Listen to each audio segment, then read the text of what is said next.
Call the budget committee to order. There's not any citizens communication.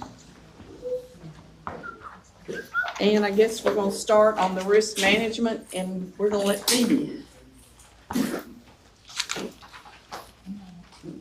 While Phoebe's doing that, I just want to go ahead and disclose that on the risk management side, I'm employed by USI Insurance Services, completely different division, completely different P&L, and I'm not on the sales side. So I have an indirect conflict, and I will be voting my conscience. So the first budget this evening is for our risk management department. Total proposed budget of $329,603. Move to approve. Second. This is a $12,833 increase, or a 4.1% increase. This is 100% salaries. So the only increase to this budget was for the salary 4% and salary study 10-year adjustment in the amount of $12,833. So that is the only increase for this evening. Does anyone have any questions or comments? Ready to vote? All those in favor say aye. Aye. Anybody against? Passes 5-0. I think employee benefits has already been done. Next is the general fund insurance. So the general fund insurance, this is for our liability, excess risk, workman's comp, Department 58400.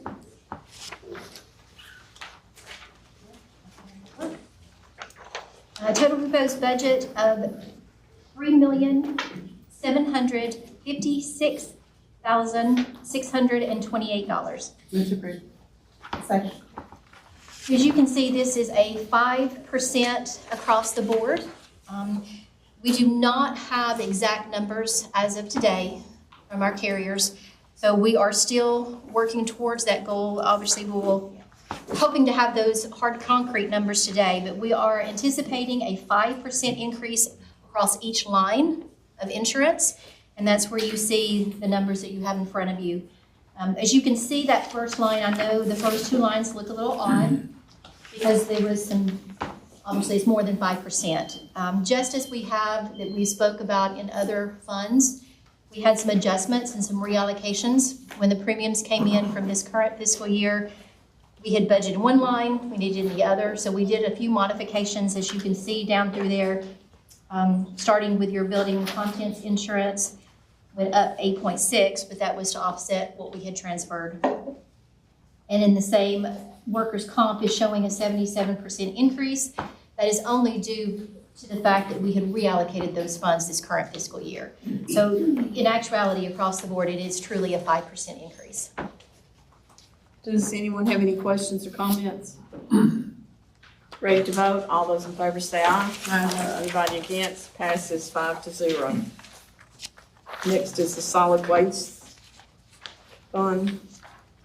Solid waste fund for our lines of liability insurance, also Department 58400, a total budget of $726,298.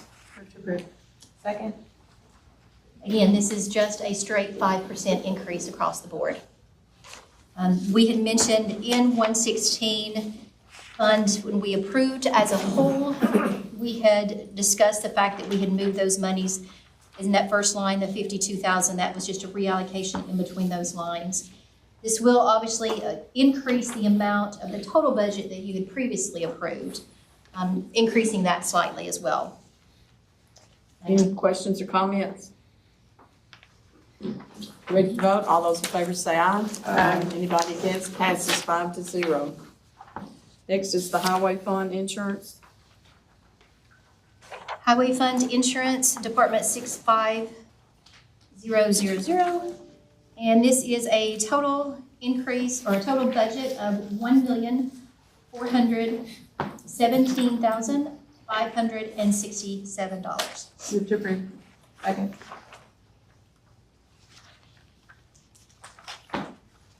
This again is just 5% across the board. Any questions? Ready to vote? All those in favor say aye. Aye. Anybody against? Passes 5-0. Now the capital request.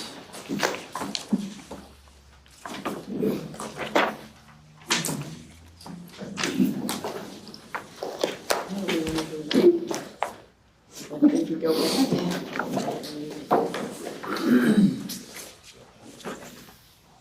So each of you should have a new copy, a revised copy of our capital request.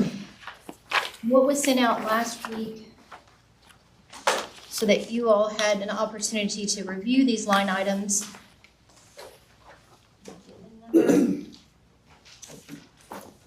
Has been modified slightly. We originally sent out a request, a total request for all funds for capital.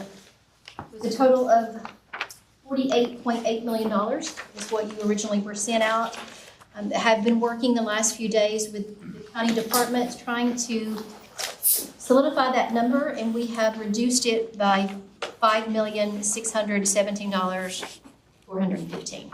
So we have cut the budget proposed, what we have in front of you, by $5.6 million. As you can see, you have new copies.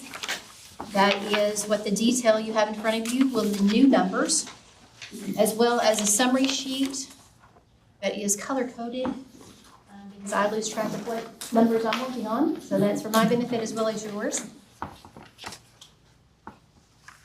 The total new request for capital request for the general fund is a total of $34,609,756.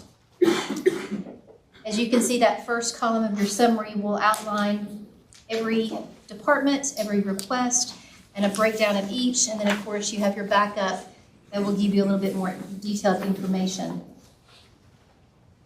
The second column in, I guess, an orange color, you'll see trying to go through those numbers to see what we can pay from fund balance, privilege tax, what we may have in some closing projects. That is what is outlined in your summary. I do need to point out that in the bond issue line, we had mentioned it early on, and I did not have that number in front of me at an earlier meeting about what we had already approved as an intent to fund for Parks and Recreation. I think I said somewhere around $5 million. It is actually the very end of that first page. You will see it is $9.5 million. So that has already been approved. That was last year's request for the project. And last year it was approved for Bethesda, a total of 19.5 to fund 10 million in current year as we did, and to move the 9.5 into this coming fiscal year. So that's why you will see an addition there that's a little bit different in that first column for your bond issue. Last year we had bond issue request of a little over 25.2 million. Trying to stay within that number, as you can see, moving those fluctuations back and forth, what we can do from fund balance and what we have in privilege tax. The total request this year, I've tried to get that down to 23.7 million as a bond. So just trying to stay within that number to be consistent with what we did last year. That second number for the intent to fund, going along the same precedence as we did last year. Again, this is a large project for construction for a Parks and Recreation facility in College Grove. So my recommendation is to go ahead and put $5 million and bond that this year to get us started, and to move the other 5 into next fiscal year, but to go ahead and approve the project as a whole. The third column is in green. You will see lease. You may recall we have had discussions about the sheriff's lease for Axon. And we have some detailed information, if you like the detailed information, on page 7 of your detailed handout. So currently we have a lease agreement. It is a 5-year lease agreement for a little over $6 million. We are in the second year. As you recall, we had put an additional $1.3 million in our operations to pay for that second year lease that you approved previous this month. So the sheriff is requesting to expand on that lease, to propose moving that 5-year lease into a 9-year lease. That will increase, obviously, what they are trying to add. As you can see there, they're adding some drones, some additional software. That will increase our payment. Currently is $1.3 million a year. This will increase our yearly payment to a little over $2.2 million. So that's why you will see in that line in the green, $20,483,205. That is the total amount of the lease after the 9 years. The only reason why I say that is for two reasons. One, if you also recall, I had to get approval from the comptroller's office for the first lease for the 5 years. Obviously, we'll continue to work with that if that's the direction that we intend to go, to make sure that we get that approval and sign off. The second reason is that is considered debt. It's not bonded debt, but it is a debt that I will have to carry on my balance sheet. So currently on your balance sheet, if you look at your financials for this past fiscal year, it showed the full $6 million. Part of that was in a short-term liability, and the other 4 years was in a long-term liability.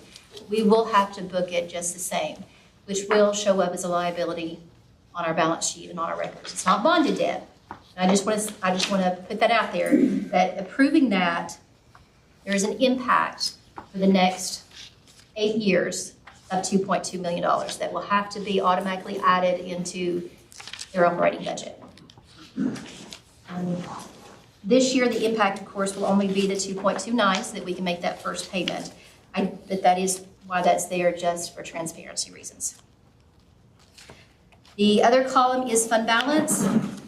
Trying to take a look at our operations. We have discussed, and you all are aware of what our revenues and what our expenditures projections are currently.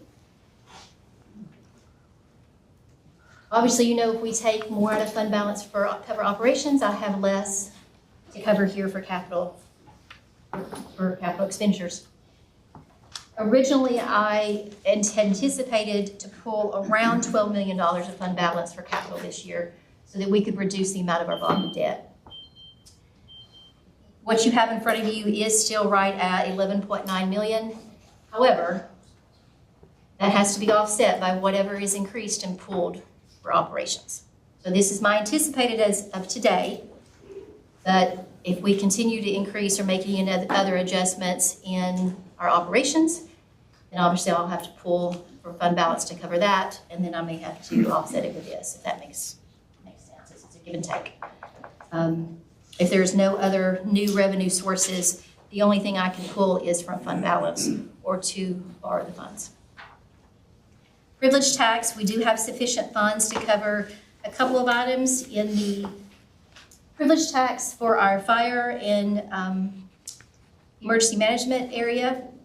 We do have sufficient funds to cover one of the ambulance requests. And in Parks and Rec, we have sufficient funds to cover those various facility improvements. Those are just renovations and such. The last little line is just a very small line. As we are working through the fiscal year to close projects, you can see anything from $42,000 to $3,000 I try to take just to offset those numbers. So as we finish out the next couple of months, if I have any dollars that free up, then obviously I will pull from those and use any remaining funds for a project that we have completed to offset some of the expense instead of taking it from our fund balance. So I know that's a lot. If you would like, I'm happy to go through and we can take a look line by line based on what is on your detail, or I can wait and see what questions you have of me at this point. I'm not getting on questions. Yes, I got questions. That's a lot of information to absorb. I guess the one thing that I do want to kind of hone in on is I noticed the college row the 5 million is under bond issue, Yes. but we have not approved that yet. This is just a suggestion on where we could possibly pull these funds. Okay. This is all I had. I started with fund balance on what I thought that we could absorb in fund balance and worked back from there. And that is the same project that we just passed a grant for. I think it was, I can't remember the total on that amount was 3 or, I think it was over 3 million. I think we made reference in the detail. So College Grove,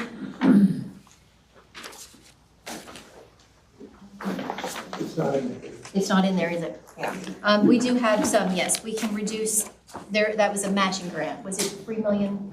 It was 3 million combined with Wilkins Branch. Okay, The College Grove portion of that was only like 1.7.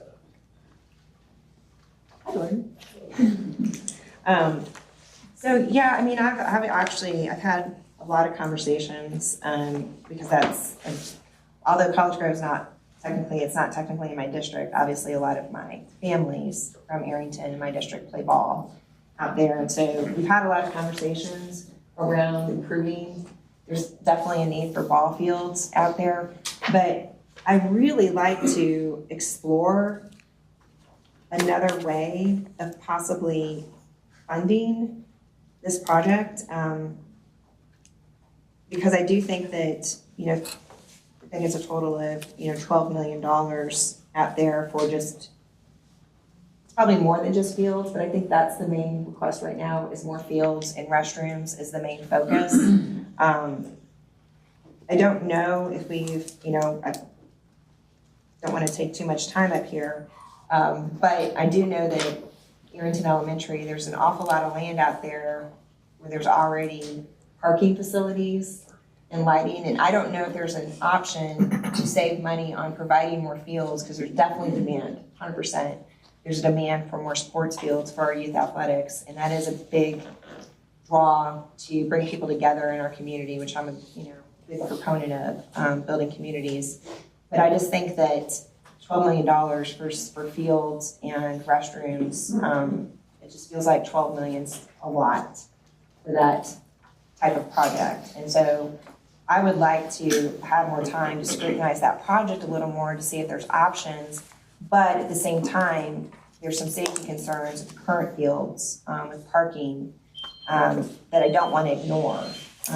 So not sure that, if I should make a motion or I know we're just reviewing right now, so I'm not really sure the best process to follow. Well, If you wanted more time on a specific project. I have some comments about that. College Grove, it is in mine, and it's not just ball fields, it's pickleball, it's tennis, walking trails for senior citizens. Sometimes I think we forget about the rest of the population and only dwell on the children. And this is an area that is gonna be for all ages. This land was purchased over 20 years ago by when my dad was on the county commission. He's the one that arranged this. I mean, we've waited over 20 years for this park. And I think College Grove deserves it. It's been a long time, and it's not just ball fields, it's lots of, Gordon, what other items? Pickleball and, yes, please.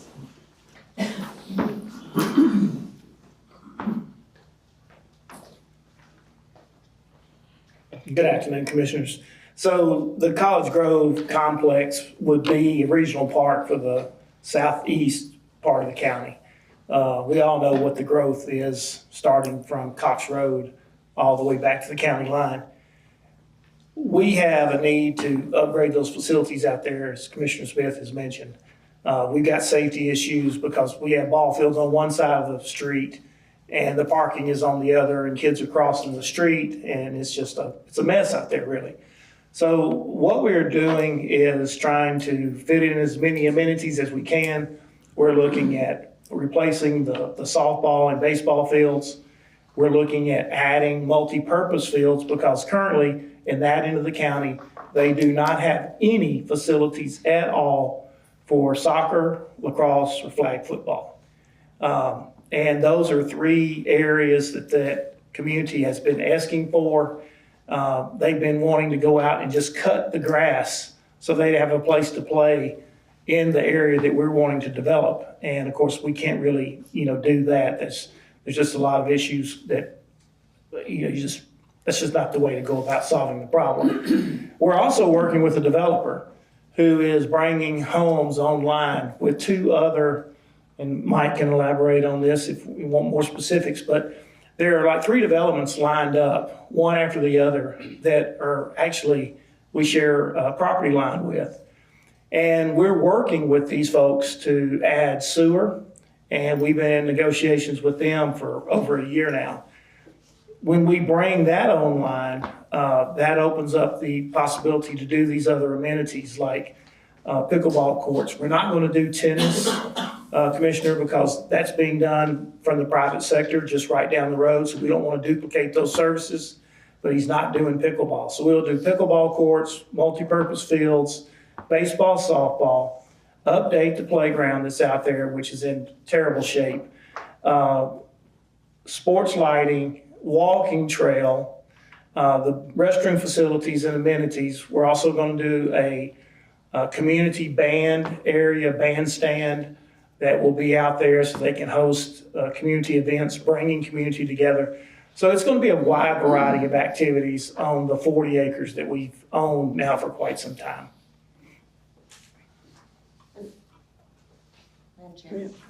And I don't disagree with any of that, and that sounds wonderful, but I think the problem is that how we're funding these. And it's like when we have to take out debt and then our operational expenses increase, it's like I'm just looking at the priorities too. And I know we're already looking at potential property tax increase, so it just feels like a lot to take on. So I just feel like, right, my mind is going to what do we have to do right now to ensure those fields are safe and that we can find ways to fund them, over this next year, find additional revenue streams. I know we've had a lot of conversations around potential, revenue streams. I know you're working to try and figure out how to bring more revenue in through the parks, possibly another, festival at the Castle Park. But every time we raise our expenses through our bond debt, I mean, we're looking at $107 million. I don't even know what the jail project's gonna probably need this year with regards to bond debt. But every time we do that and that expense line goes up, that's less money I have to pay my law enforcement. It's less money we have to pay, teachers. And I just feel like from a priority standpoint, we have to be very cognizant of how do we keep property taxes low and pay for the essential, services that we need, and then balance the fact that we have amazing parks and we want to take care of them too. So I'm not saying it's not a great idea. I'm just saying right now we're just in a really tough spot to balance all of it. Yeah, I don't disagree with that. I think there would be a lot of people, though, that would say that parks are an essential part of living in Williamson County as well.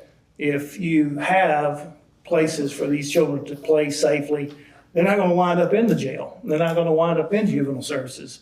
They're going to be involved in activities that are productive, that are safe, build community, give them opportunities to be successful in the long run. So I think that there are a lot of people that consider parks and recreation to be extremely essential. And the people on that end of the county, they're building really expensive houses. They're paying a lot of property tax.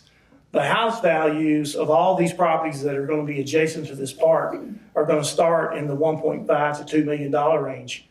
And there are no services down there for that end of the county.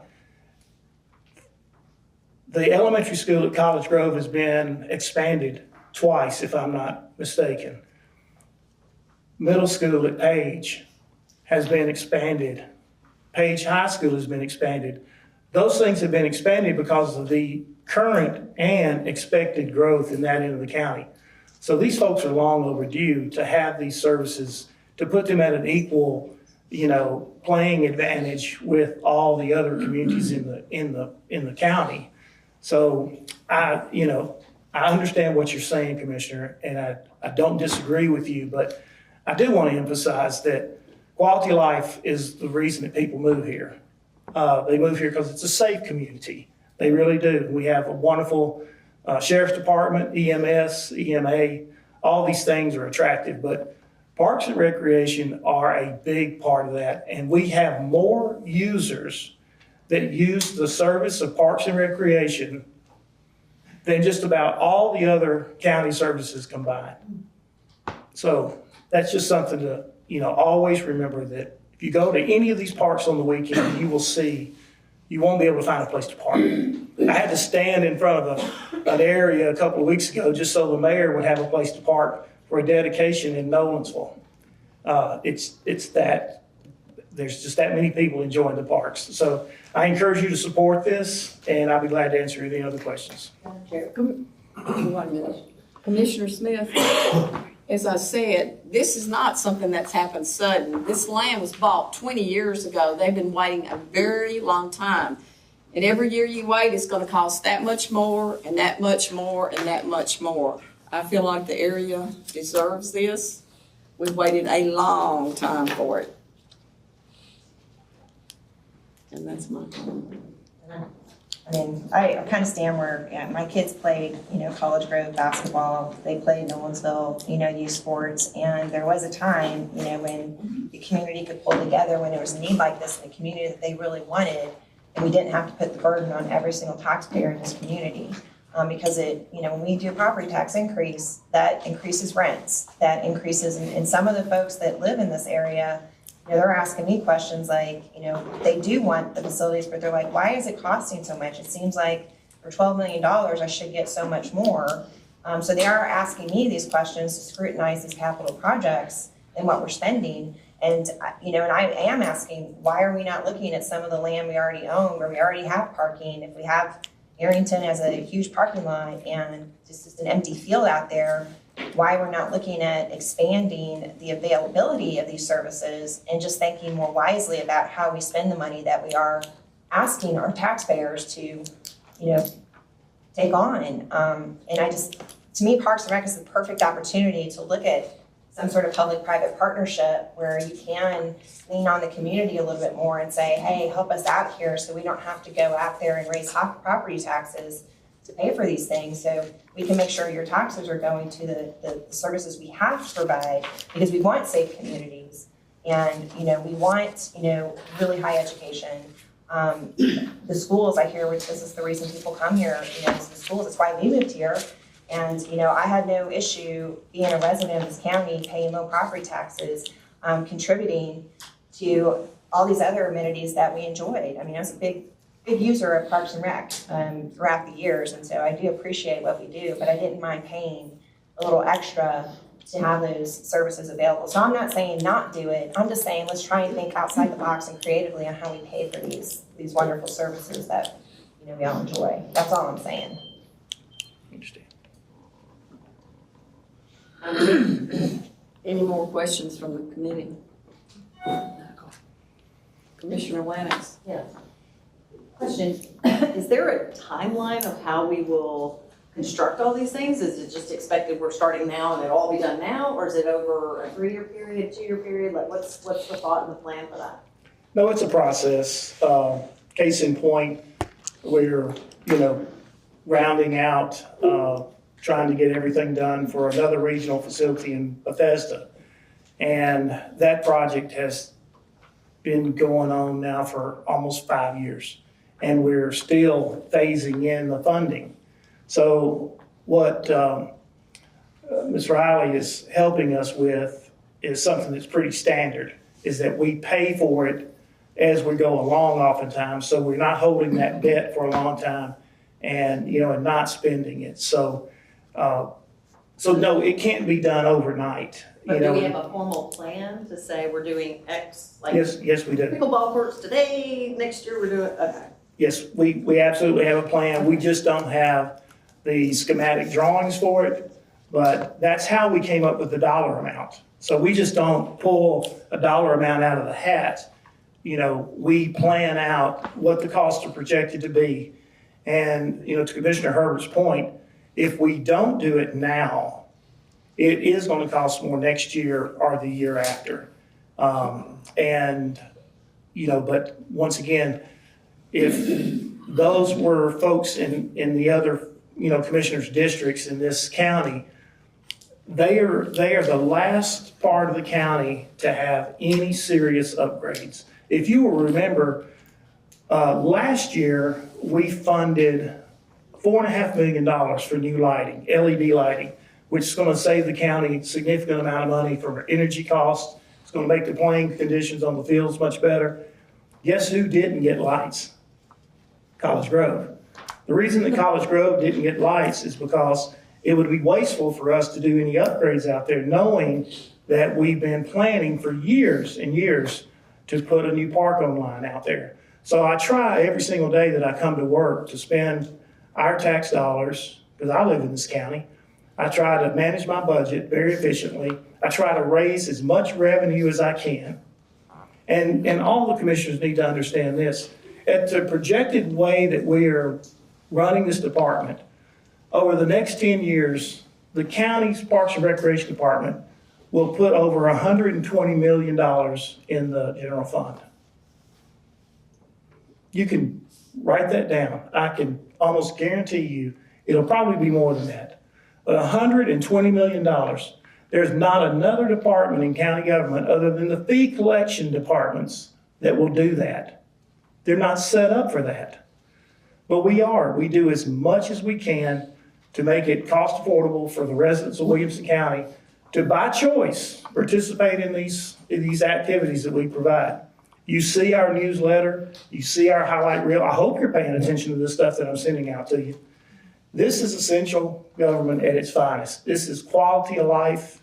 This is what everybody really wants. Once your kids age out, look at all the seniors that we have that participate in programs at College Grove. You know, one of the healthiest things to do is get them out in the outdoors, give them a safe place to walk and exercise. You know, we have the means to do that right there. This property, we own it. To your point, Commissioner, we have been trying to partner with the schools for years to save money on infrastructure.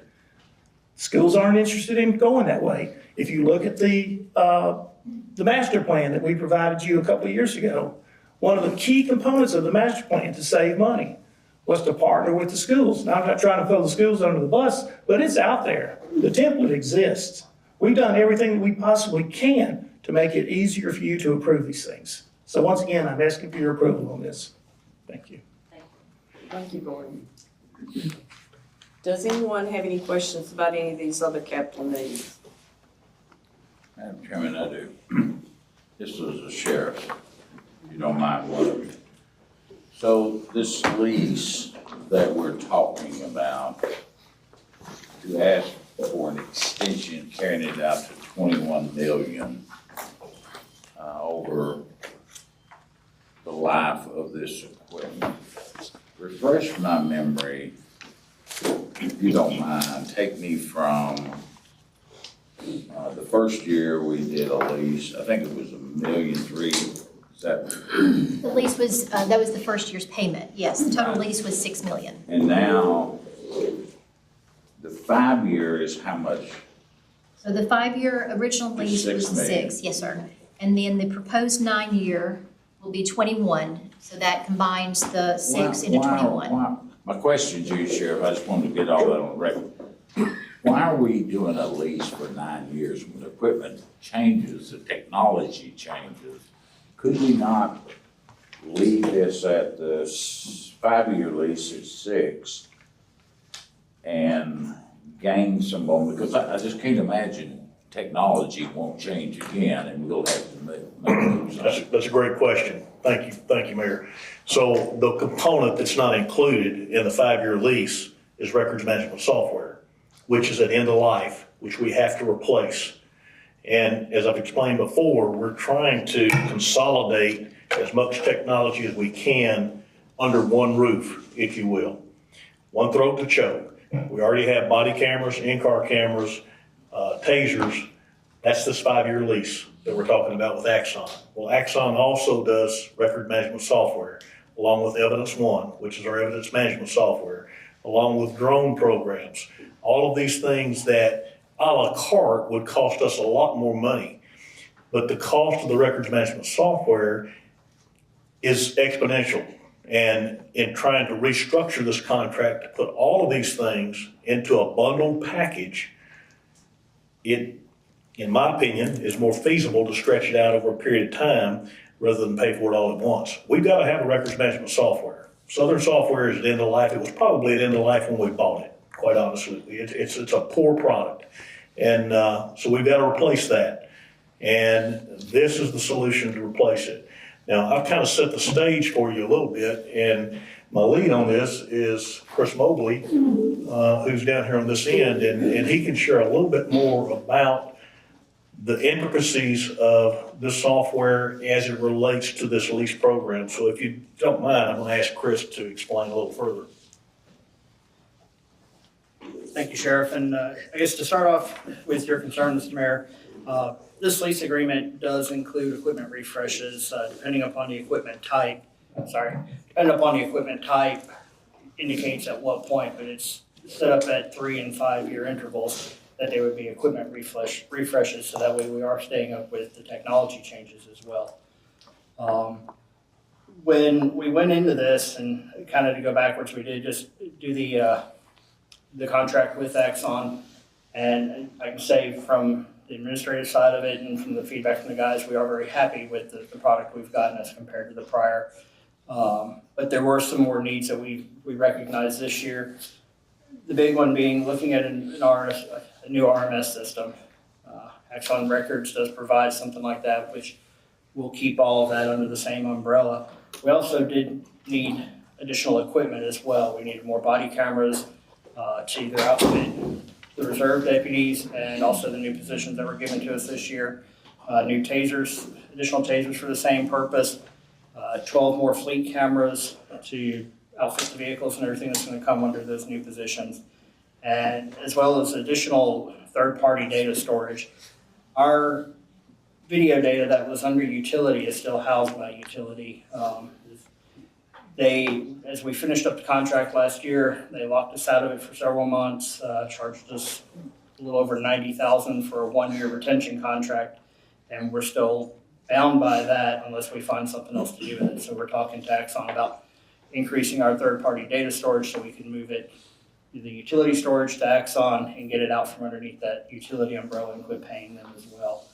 And there was an update on the drone program that Captain King was looking at as well. So when we met with Axon and had them give us a quote on those needs, they came up with a la carte pricing on it, and they came back with, hey, there's some bundle options that will actually save you guys money if we bundle it and provide quite a bit more than what you're even asking for. So there's additional LPRs being turned on into cars. They would offer actually 100 of our patrol cars to be able to utilize LPRs.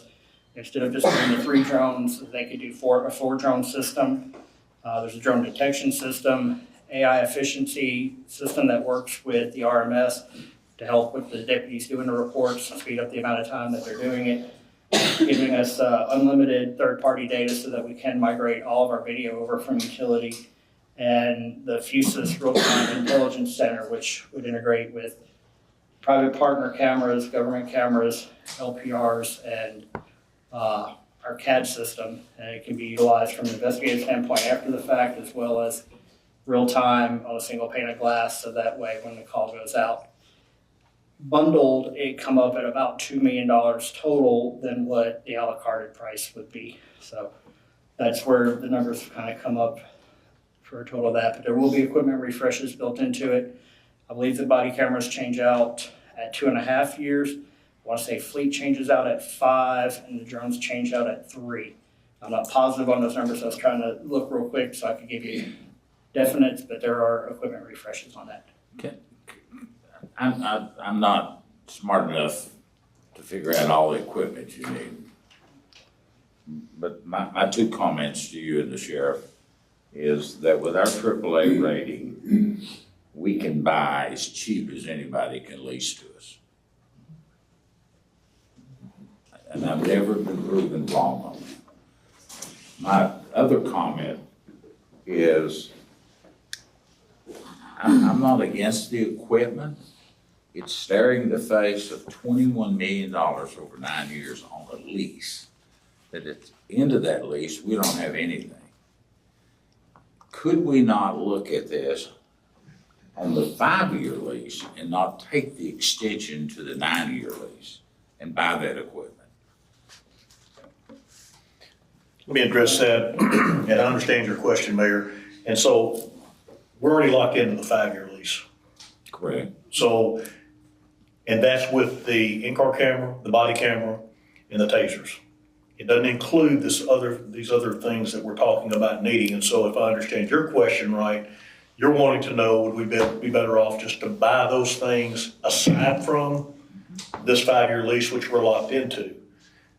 We felt like in our research, and you may can answer this better than I can, in working with our representatives from Axon, that it was better to restructure this lease contract over a longer period of time, incorporating what we're already committed to for the next 5 years, and expand to include the things that we need today. Now, if you're asking us to go back and try to get a price for purchasing this, then we can do that. But, you know, again, I think that the total cost of this quote includes any upgrade. So from a technology standpoint, anytime there's an upgrade to the product, we're going to get that upgrade. And what are we going to have at the end of it? Well, that's with any vendor anywhere. We're going to get what we got right now with Southern Software, nothing at the end of life. And I don't disagree with that. Mhm. My whole philosophy here is we're going down a path that we've not gone down before. Right. I'm not saying it's wrong, Mhm. but we're going down a path of a very long-term lease. Right.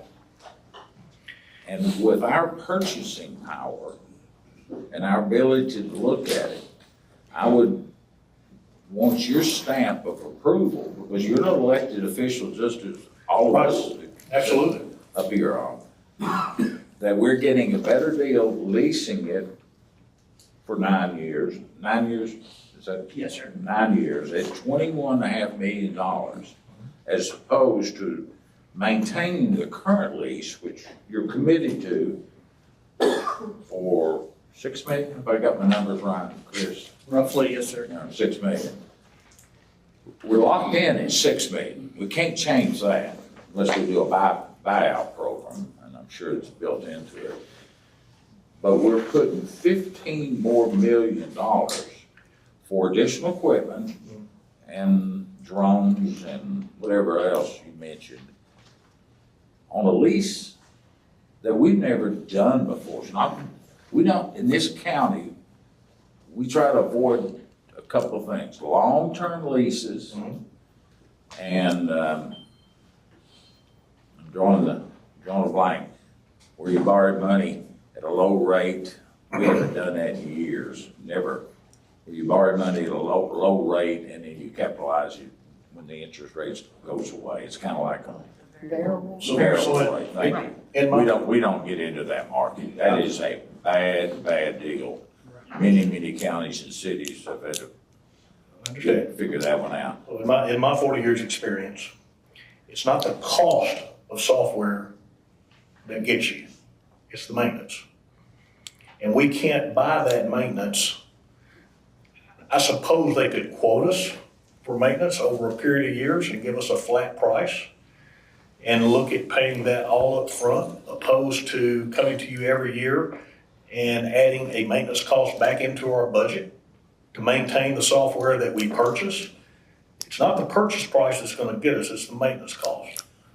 Again, I realize that, but a few of us here have seen those maintenance agreements that at the end of the life, they're going to come to you in that year 7 or 8, say, hey, this equipment's about running scamming. How about if we roll it over to something else?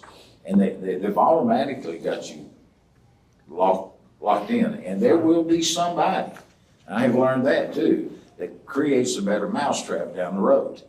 And will give them competition. And when you can't get out of a lease, and 9 years is let me say this to you, Madam Chairman. I would like to see what those prices are. You've got your 6 year. I know it's a little extra work on you. It's not a problem at all. It is tough for me to push the button on $21 million of lease money for 9 years. It's not a problem at all.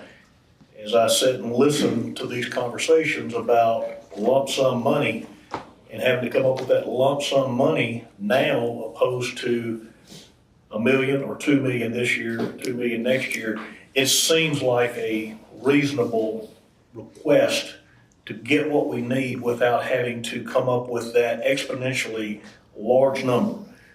We can get you that number. That's not a problem. We had hoped to have the representative here tonight. He's out of town. Did he give you any indication of what that cost would be? No, we didn't even talk about it that way. I remember last year when we were going into this first contract, from an Axon standpoint, it was a payment program. I believe the comptroller's office actually defined it as a lease based on the parameters of the contract. But I do recall at that point, we asked for a cash price and they came back with the same number. And you'll have to do that again. Yeah. The most, And that's not I a mean, problem. the movement on this side of the table is still gonna force you to get that information because we can't do this until the state comptroller signs off on it. But I'd sure like to know it up front rather than the comptroller on the back end saying, we're not gonna approve this. Definitely. It just seems to me, I appreciate the work. I know you need the equipment. Let's see if we can't get it at the best price.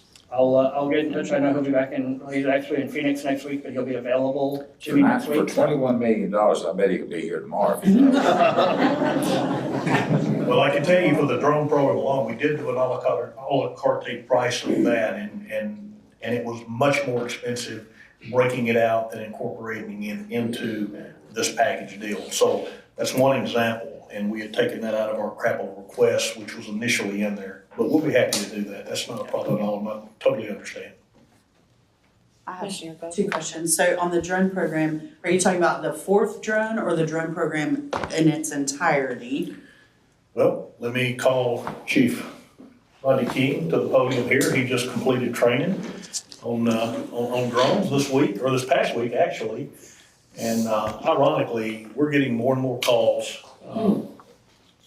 Commissioner, I had a conversation with a lady this morning where her husband and her daughter were followed from one part of town to a ballpark in another part of town on at least 3 occasions by drones. So we're getting more and more calls about drones, and it's becoming problematic in the county.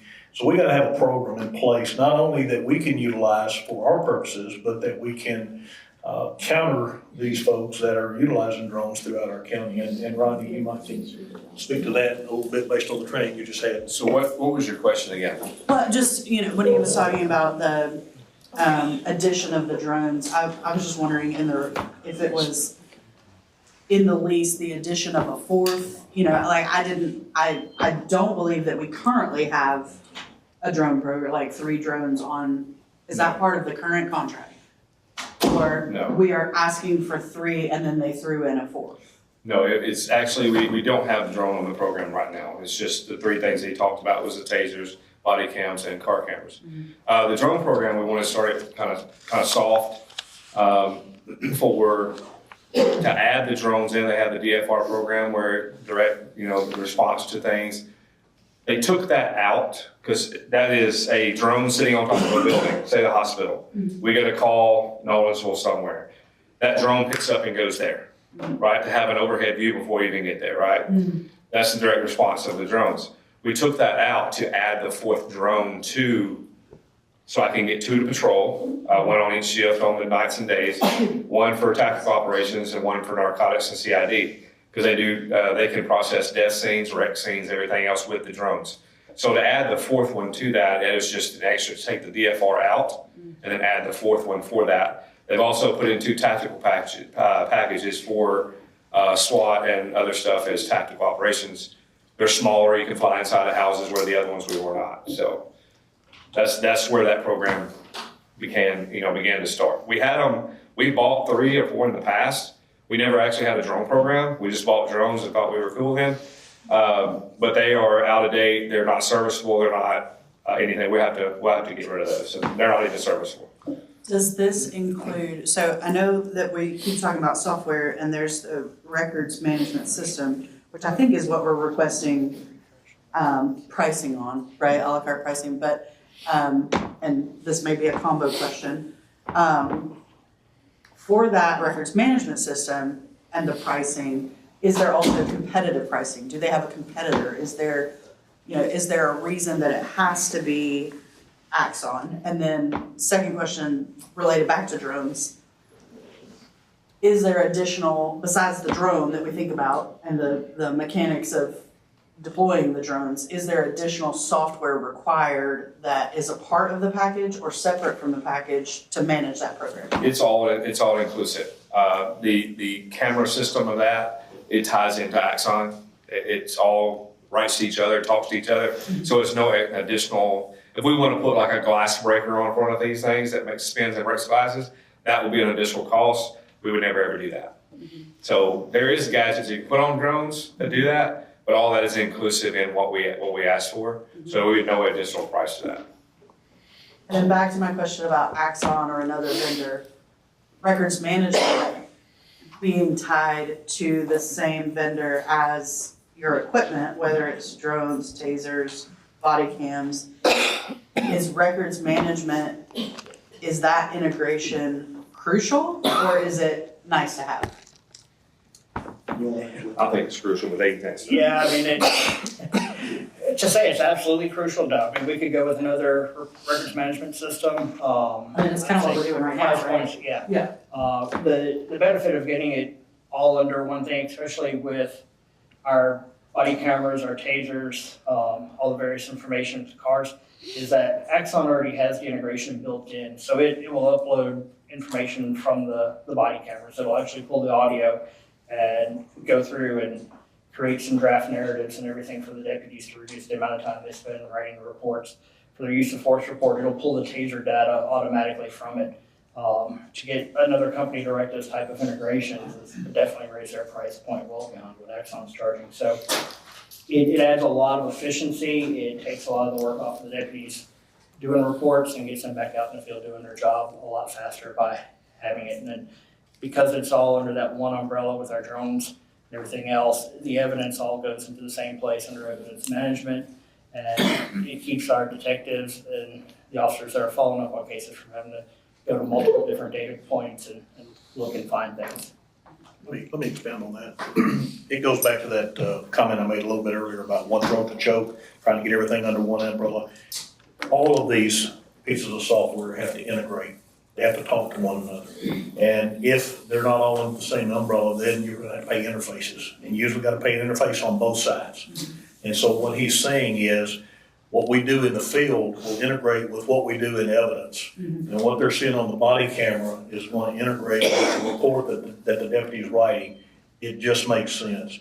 And if you go out and you buy a substandard piece of records management software from another vendor, the odds of that vendor selling out to a larger company is likely.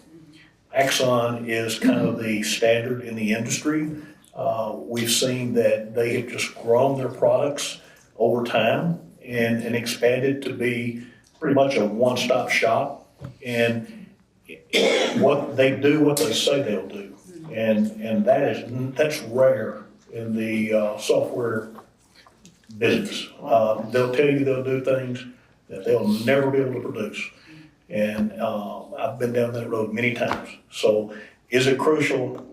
Absolutely. You get what you pay for. And so I think from an integration standpoint, it's a no-brainer.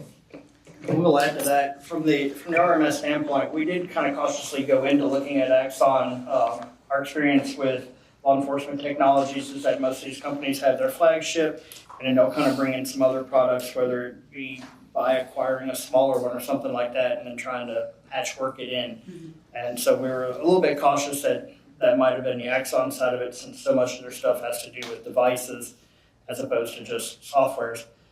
This is a software they built from the ground up and integrated and implemented, and their demonstration of it was extremely impressive. It's definitely a high quality product that I think our officers will benefit from. I was gonna say, I don't have a lot of knowledge about this equipment, but I would love to call on Commissioner O'Neill that's dealt with this more to get his opinion on all of this.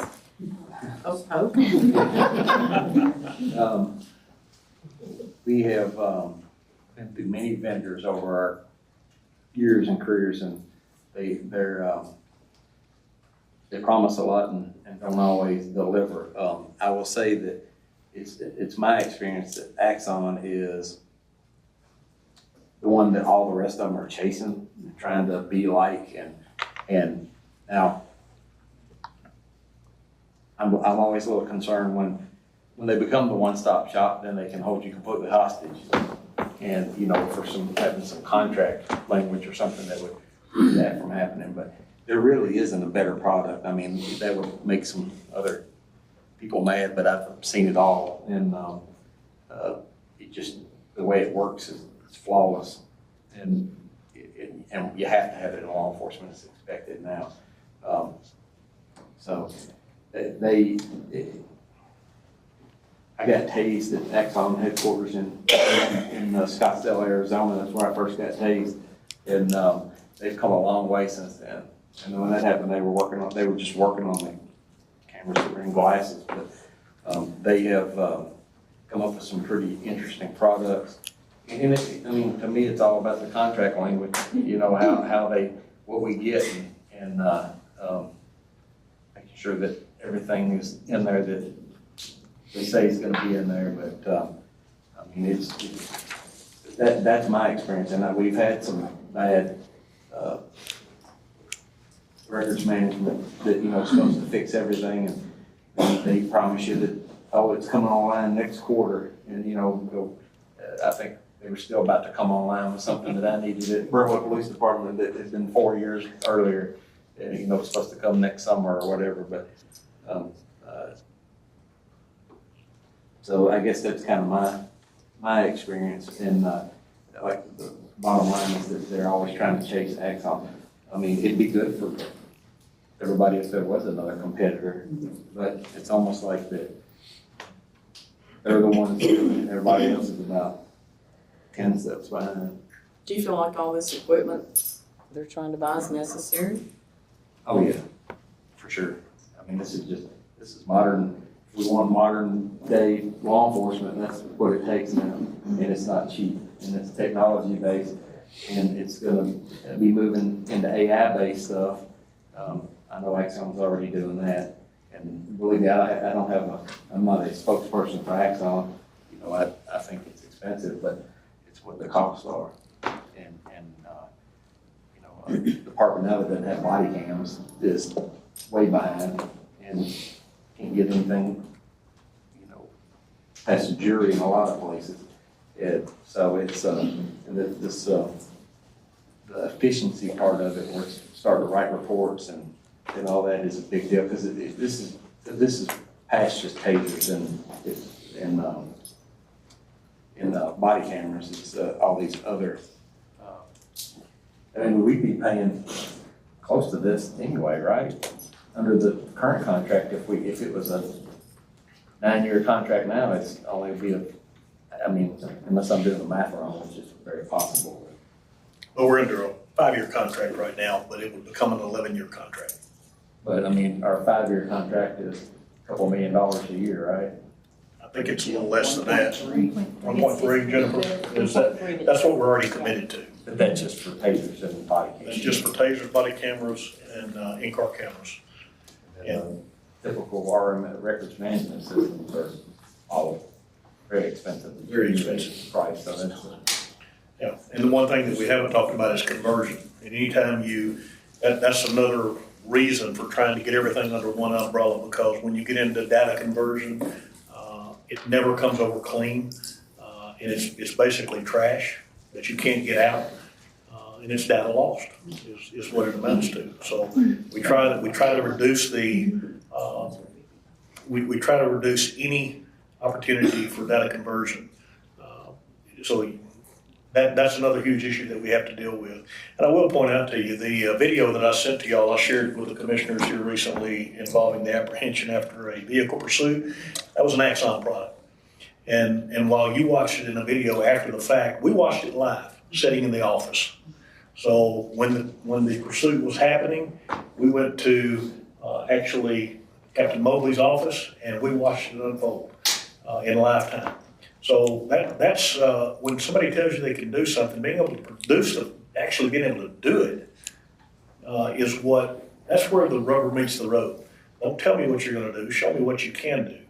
And so, that's my experience with Axon. When they tell you they're gonna do something, they do it, and their product is quality, and the results have bore that out. So, you can always get something cheaper, but again, you get what you pay for, and you have to deal with all of the other things that come along with that, like interfaces, data conversion, those sorts of things. Commissioner Duffy, you have one more question. My question's actually for Phoebe. Can you refresh my memory on what portion of the contract did the state comptroller, what made it considered a lease and what makes it considered a long-term lease? What was the language in the contract or the terms of the contract that really tipped it from a service contract to a full-blown lease? GASB Okay. statement, GASB statement changed, and it is just a requirement of generally accepted standards. So it is an accounting principle I have no control over. Right. So they have, years ago it was, they would categorize things as operating lease or capital lease. That's not the case anymore. That's not the way the GASB looks at leases. They look at lease. So this was a 5 years, because there was equipment in there, and there's software that actually, they have a new pronouncement actually since then, that was last year, they call them SPIDAs, is a subscription-based, SBITA. Anyway, that is where we have to actually put those leases for the software. So not only do we have to worry about the equipment side, it's the software. And that's why we have to book the full amount of the total lease, not just the $2 million payment for this year. So it is just an accounting principle. Commissioner Smith? So you kind of, I do software, and so you kind of hit on a key concept, I think, is when you look at the efficiencies and the integrations that Axon provides for all these different hardware, and then obviously the software on the back end. Can you speak to the efficiency part where if all of that's kind of integrated, that it allows your officers to get back out on the road because they're spending less time in the office writing reports? Do you have any sort of quantifiables I think Captain Mobley can address what it typically takes an officer or a deputy in time now to take a report compared to what we believe it will take with the Axon product. And it's more than just taking the report. You have to validate it for Tigers, okay? And then if errors are kicked back, then, the efficiency it just makes the process much longer than it should be. So you've got, there's a bigger, it's bigger than just actually taking the report. Now, back when I was on the road, and perhaps when David was on the road, we hit the street with a pen and a paper, and that's how we took reports. Well, if you took computers away from these guys today, then they wouldn't know how to do their job. So that's how far we progressed. But from an efficiency standpoint, I think the product can make us much more efficient depending on the product you have, and you may can give some exact data on that. Yeah, so Axon, when the entire, as they refer to an ecosystem, all their products are being used together, they tout about a 65% reduction in report writing for officers.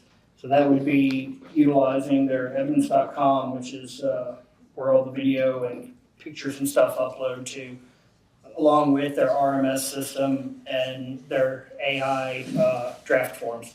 So just kind of walk you through it. So when an officer responds to a call, his body camera is activated. He's going to take pictures with his phone. It's going to be, you can also do pictures with the body camera. That will upload into the evidence.com system and be tagged with that case number. The records management system will integrate with our CAD, and anybody that they run a DL on, a tag on, where the complainant was listed by dispatch, it's going to offer those as options inside the records management system so that they can just select a person, say, yeah, that's my victim, that's my offender, and it's going to pull the audio file from the body-worn camera, create an AI draft narrative. It's not going to write the report for them, but it's going to put in details that it's picked up on. there's a process for the officer to go through to validate it, make sure that everything's correct. They're gonna have to still answer quite a bit of information and put their own information.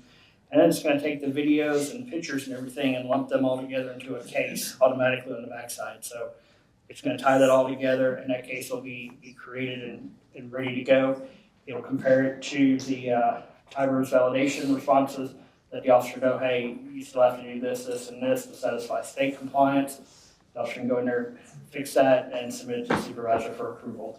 So it's gonna do a lot on the back end of tying this case together. The other benefit for it, as well as sharing with our partners at the DA's office, because at that point, we can move the case over to a shared file, select which ADA or to share with the entire DA's office, and they have their login. They can access the case, which includes the reports, the video, the transcriptions, the pictures, and everything all from that one part. So it's saving time, possibly saving money from what the deputies would normally have to do. Yes, And because of the integrations, it's gonna eliminate additional points of failure or inaccuracies because you aren't using a separate that's correct. software. We're not retyping the person in and mixing up the victim and offender in multiple spots or Which is anywhere. probably really important when you're trying to take it to the DA's office to It's- get a conviction. So, okay, Yes, ma'am. I appreciate it, thank you. I've got one more question. Also, under y'all's budget, it's special operations drone. Why is that separate from this That should, contract? that's what should be removed if we go with the Axon So proposal. you would remove that? Yes. Okay. When I started, But excuse me, if we go back and ask for individual prices, we'll be pricing all of these a la carte and coming back to you at that point to give you an individual cost for each thing that is packaged in this bundle. Anything else on this list you could remove from it because of that package? Well, I mean, it really comes down to the services that you want to provide the citizens and, what are we willing to sacrifice? I mean, unfortunately, so many things that I've walked into in this position are at end of life. So whether it was me or whether it was another sheriff, you walk into a position where things haven't been replaced and they're due to be replaced, and you either run it till the wheels run off, or you step up and do what needs to be done. So, I mean, the things that you see on that list are the majority of things that are end of life, that pretty much have to be replaced. The desktop computers, end of life. The radios, end of life. The rifles, end of life. And I have folks here from all of these divisions that can speak to those particular items or specific items individually if you'd like to hear more on those. No, what I was talking about, if we got the $20 million package, those drones is the only thing on your list that would be taken off. That's the only a la carte Okay. thing, correct? Is Oh, that right? yes, sir. Yeah, so that's right. So if we wanted to, if we didn't want to purchase a drone program right now, then we could certainly postpone that to some point in the future. It's a trend that we're dealing with more and more from a reactive standpoint, and then from a proactive standpoint, not having that technology to have eyes in the sky to create more efficiencies for our staff is something that I don't think that we can postpone. I mean, it's here. It's here today, and to postpone it would be irresponsible, in my opinion, from a public safety standpoint. Question on the Madam drone. Chair. I was just gonna say, with the drone technology, would this also possibly reduce our need for the helicopters? I'm gonna let Chief King speak with that. I mean, there are things that we're doing, and the aviation, the cost of our aviation program in our budget is really minuscule, comparatively speaking, because the equipment was all surplus. And so, we're basically paying for one pilot's salary, fuel, and we got a maintenance line item. I mean, it's minuscule for the benefit that we get out of those helicopters in having eyes in the air. The problem with drones is they got a limited flight distance. We can be from here to any part of the county with the helicopters, but the drone will have a limitation, is my understanding. Am I right on that? Is there anything you want to add? You have to stay within a line of sight with the drone to fly it, so you're looking at a mile and a half, maybe 2 miles. If you're in flat ground, that you can actually activate that. The helicopter, we would not be able to put the drones up for pursuits and stuff like that. Now, if cars wreck and they bail, and patrol officers have the drones in their car, they can get up. And they're gonna run about 30, Jay's here, he was in classroom, about 20 to 30 minutes. Then we'll have to set them down and get batteries when a helicopter can get up and cover a lot more ground with that versus a drone. Mayor? I think you had a comment. I'm not against the equipment. I'm just against if I Understand. divide 20 by 1,000,008, that's 11 cents on everybody's tax, almost. I was looking for Phoebe for confirmation, but it's 11 pennies on everybody in the county to have it. And as I understand it. I'm not saying it's worth it, but you're gonna have to justify it for me. Well, I can justify it, there's no doubt about it. I'm gonna be able to justify the need for it. How we fund it is above my pay grade. So, I'm gonna tell you what we need, and I'm gonna give you the options of what it would cost to lease it, what it would cost to purchase it, and then it'll be up to you folks to decide whether you wanna fund it, and we'll work with Phoebe on how we go about doing that. I totally understand, Mayor, thank you. I have one more question, a rifle replacement. Why are you replacing a rifle? Well, I'm gonna call my firearms expert up. I come from hunters that just keep guns forever. Keep going forever, right? Yeah. So Sergeant Powell Gill can speak to that. Good evening. So we are seeking 114 rifles. And that is what that money is budgeted for, or would be budgeted for. 97 of those rifles are at the end of life. We've had these since the early 2000s. And to go along with that, the technology and the equipment has changed quite a bit. A majority of the rifles that are out there, or especially in this 97, do not allow for the attachment of optics or for weapon lights, things that you would need for positive identification in low light situations. And with the amount of rounds that they've had through them throughout the years, the barrel's at the end of life. So once they start to get down that path, you're losing a lot of your accuracy, and we want to make sure that we've got the best equipment in the field. But we have run these rifles basically to the end of their lives. So 97 of them would be for that end of life replacement. The other 17 would be to have the equipment to be able to give out to positions that are already filled that we do not have the inventory for. So starting next week, we're going to have a basic rifle class for some of our new deputies, and we will actually push out the last of what we have in our inventory. All right, thank you. Do y'all have any questions for him? What's That's a lot of questions, Madam what's Chair. the longevity of a rifle? So out of the barrel and the components that make up the rifle, you're looking at about 10,000 rounds. 10,000. Yes, ma'am. Do you have a question for him? Hey, for Sheriff. Well, I think we're on, let me find out if anybody has any more questions on anything else in the sheriff's budget. Not budget, is capital request. I did have a follow-up question for Gordon, but I can wait. With what? She said she had a follow-up question, but it Just a quick one. Okay, well, go on now. Just the 120 Oh, for million. Gordon? Yeah. Oh, okay. The 120 million, how many years did you say that the revenue is in? 10 years. 10 years? We're averaging 12 years a year. Okay, but we're spending about 22 million, but that's gonna go up operational costs, right? 22 million Parks and Rec budget every year?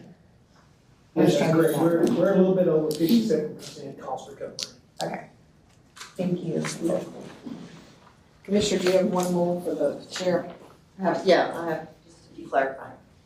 So the 9-year program is, can we buy out at the end of it? Like if we, what I'm hearing you say is that we get equipment upgrades over the 9-year period, which is fantastic, because you don't want to have the same equipment for 9 years.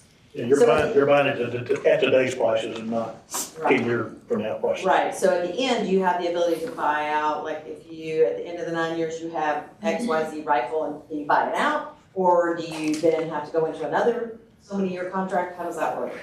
Well, it's an 11-year contract, It's 11. just to correct you on that. And Sorry about that. you spoke about the intervals. I'll let Chris tell you about the intervals again, that we get those and where we would be at the end of that contract.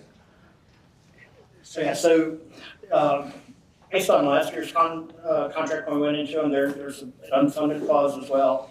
Either the end of the contract hits, or if the commission decides that they no longer gonna fund it, we can terminate the contract, we keep all equipment, we just lose support and software access. Okay. So are we limited to brands within, is it just the Axon brand, or is there other brands like that you're talking They about? have partnerships, Skydio Drones is the drone program that they're working with. They have, they partner with Flock, so the ALPR aspect of our patrol cars will actually dump into the Flock database, which we already utilize as well. So they do have partnerships with other technology companies.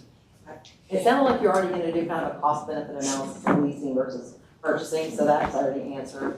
Interfaces, totally understand they're expensive if you have to do interfaces with non-Axon brand things. And thank you for the drone, because what a lot of people don't know is maybe you should look to the sky. Because in my area, we've had a lot of very large drones over very well-known people's houses, and they have been reported to me, and I'm like, hell, sure. So we have done that, but if you look over West Haven, just take a look. And if you stop and try to take a picture of one, see how fast they disappear. I'm just telling you that if you haven't noticed, take a look. You might notice that they're out there. And thank you for looking into that. It's very important, very disconcerting too. And that's all I have. Thank you. Thank you. I guess I have some questions for some of the, I'm through the sheriff. Okay. Unless anybody else has got it, really trying to take a break. I do have some questions, some from, property management.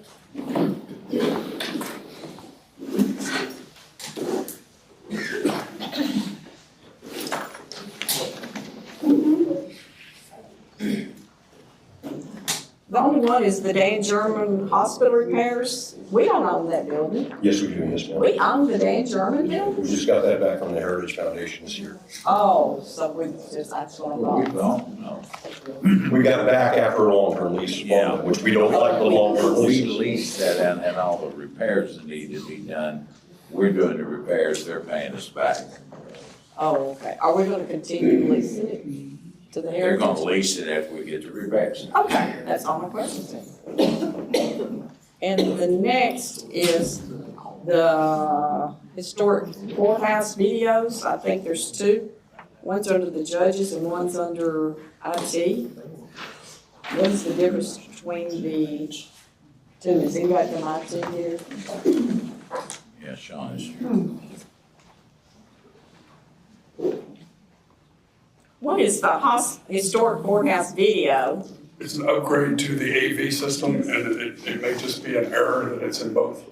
Well, the other one's general sessions. It's Polycom video Oh, conference. that is, the Polycom system. That is a system that goes between the jail, the courthouse, and one of the hospital facilities. That's, for basically conducting court via video. The AV, the stuff that's in the IT budget is for the audio-visual components in the room, the monitors on the wall.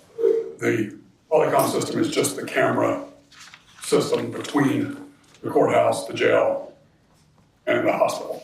Are we still, which you may not know, are we still doing a lot of videos? And instead of bringing the prisoners to the courthouse, I we're know- doing that much? I can tell you that the Polycom system that we have, we constantly have to reset that deal. So they are still doing it. Maybe there's a majority of it is from Rolling Hills, or whatever. Okay, A majority of it is from Rolling Hills. okay. That's my question on that. Thank you. Yes, ma'am. And I'm gonna go through my juvenile services. Zane. It's purchase of a transport bus. I thought we bought one not long ago. We did. This is, it's time to replace that bus. We asked for capital last year, but unfortunately, the goal was to purchase a used bus. And we've been unable, to acquire a used bus in the current capital budget. So we're asking to supplement that budget so we can find a marketable used bus. How old's the bus we got? I mean, are you having a lot of repairs? It's definitely wearing down, and I'm so sorry I didn't come prepared to answer that question, but I think it's more than 10 years old. We Okay. purchased it used already, and we've had it at okay. least 6 years. All right, thank you. I have a question, just real quick. Sure, of course. So the transport bus, I imagine, I'm not on LEPS, but I imagine that there are, particular, items as a part of that bus that are required for transport and that sort of thing. Is there the ability to take existing equipment and upgrade by adding things? Like if you found a bus that was close to what you needed and then you could add in a security package or something this is not my No, it's expertise, That's but okay, I appreciate the question, Commissioner. So this particular bus is a little bit different than a transport vehicle where we would be moving an in-person, in-custody person. This bus is primarily used for our juvenile services public service program. And so it doesn't require the cage. Oh. And so we won't be doing it with that. Okay. So there won't be any additional dollars, it'll just be the purchase of the bus. Anybody else, you have questions? $35,000 seems cheap. It's a supplement capital, so we received capital last year, and this is adding to that, so it would increase the amount that we have in order to purchase a bus. Okay, so you already have some That's money set aside. Yes, So we what had is the some total? funds available, but when we went to purchase, obviously the cost had increased. And the fact that we couldn't get what we had hoped for was, just not available, a used vehicle. So this is just to add to the existing budget so that we can get something that's actually useful. What is the total cost of the buses? I Right off the top of your head. I don't remember off the top of my head. If it's okay, I just need to check. Mr. Beasley, our detention supervisor, has been working on this project, so I just need to double check with him before I speak incorrectly. I was just curious. Okay, thank you. I think this is my last one for public safety. Yes, ma'am. You had 3 vehicles, 145,000 and 2 for 190. Why are they so expensive? So those are vehicles that are part of our emergency management response program and our fire support program. So they are response vehicles that are equipped with multiple radios and different technology that can support all sorts of incident management across the county. So that includes the vehicle costs and the equipment on top of it. That still seems awful high. It is, and we're happy to give you a tour of our vehicles at some point. We have some great technology. A lot of the cost goes into the radios that we have in the vehicles for interoperability purposes, so we're able to coordinate communications across all the various sectors, sheriff's office, all the municipalities, fire, EMS. But we'd love to give all of you a tour at some point of our capabilities in our vehicles, for sure. And the other one I have is construction of a new emergency station. I think that's at one of the churches. That's correct. So Franklin First United Methodist Church donated us land to build an EMS and fire station. And we had funding in our capital budget last year for the station, but construction costs came back significantly higher than what we had anticipated. So this is the second round of funding to hopefully get that project moving and start to build that station this year. And this is for the ambulance part. It would be an ambulance station, and we would also house a county tanker there, which would help with water coverage on the west side of the county, and also hopefully with auto aid with Franklin, which of course we're working with.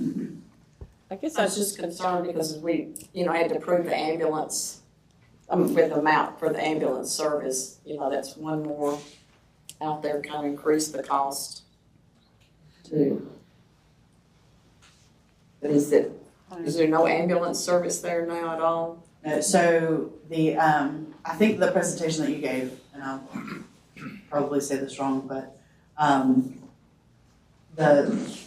not only does it decrease the response time to District 10 and 8 and 9, right, the surrounding districts. But it also, because of the way that the interoperability works, it also improves the response time in the outlying areas of the county because they already have that system out for the west.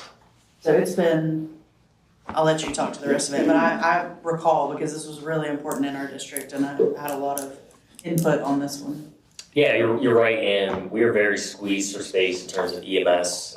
We have a unit that stays at the Brentwood station on General George Patton Drive during the day, but there's literally nowhere for them to sleep during the night, so they have to come back to the main station of the hospital. So that whole area, sort of north side of Franklin, Cool Springs, is somewhere where we're constantly looking for places we can get creative to house medic units. So this will be a big improvement for our ability to have units in the area. And the church donated the land. Do you have any questions, Mary? Yeah, thank you. Just remind me that so there's obviously a phase 1, there's a phase 2.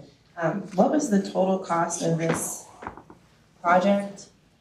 Is there a phase 3 or is this it? For the church station, the overall, so we have not gone to bid on it, but the projected cost, I believe, is around $6.5 million for the whole station. And that's just for ambulance? For an ambulance, and we'll also be housing a county tanker at that station. I mean, I guess I'm just having a hard time, sometimes understanding like the cost of construction in Williamson County, because I've been to the Eagleville, fire station. They were able to do their award-winning fire station for $5 million that has a wonderful, facility in it, dining area, sleeping area, for their firefighters, and they did that for $5 million, dollars. They had the land there. It just feels like, I don't know, it just feels like we're not getting the bang for our buck on some of the construction. I don't know if you have any insights on any cost savings, but, every time we take out one of these bonds, we have to pay interest on it too, so there's the total cost. Do you have any insight into? Well, I think that we do need to have the conversation about what does the future of fire stations look like in the county. Currently, operating under the assumptions of the Public Safety Task Force and the recommendations, the idea was that we were going to build as many fire stations as we could and make that our primary goal. Well, we had the current funding model that we have at this point, but knowing that we are facing the challenges that we are, I do think that we probably are at a point where we need to look at some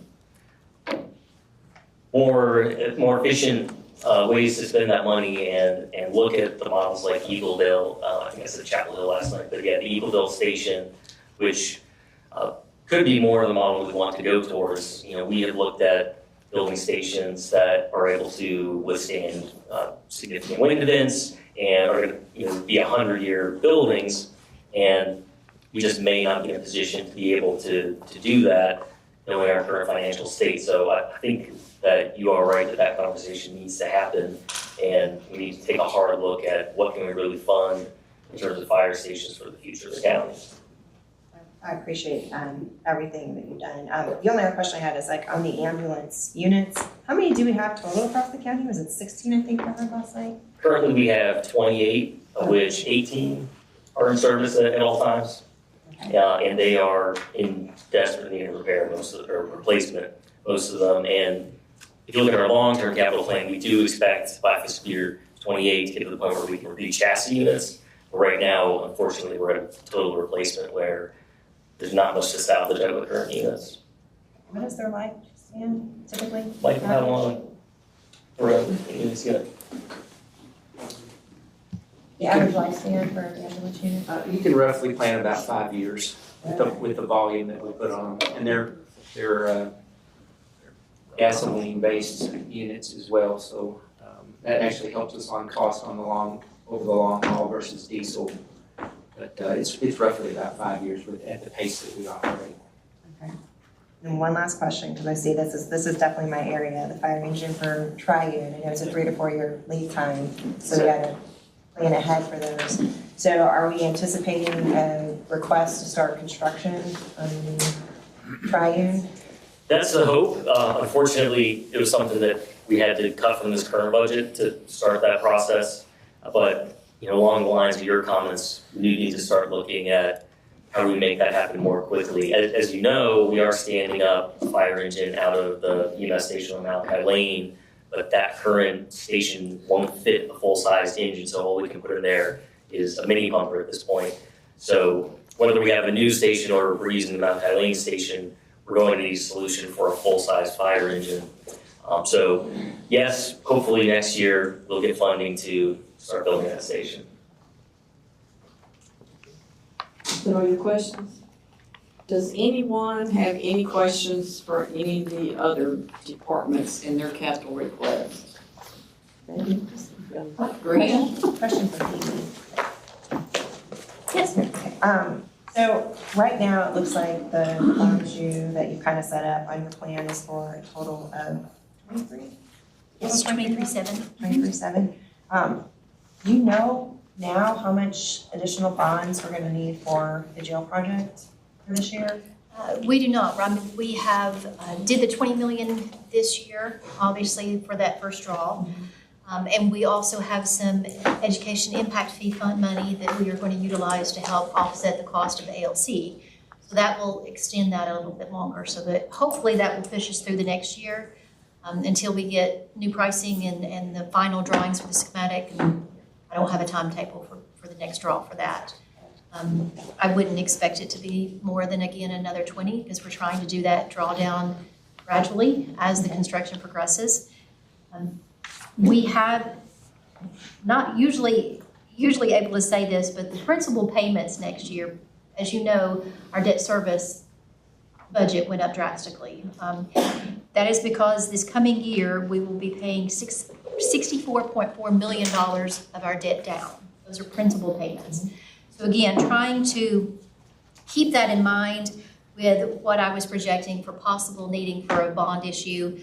If we are paying 64.4 down, possibly looking at 23.7 to 24 adding, we still, our bond overall debt will decrease next year, even if we keep this at 23. That's why I was trying to keep it around 25 million, because we will be paying off 64 million.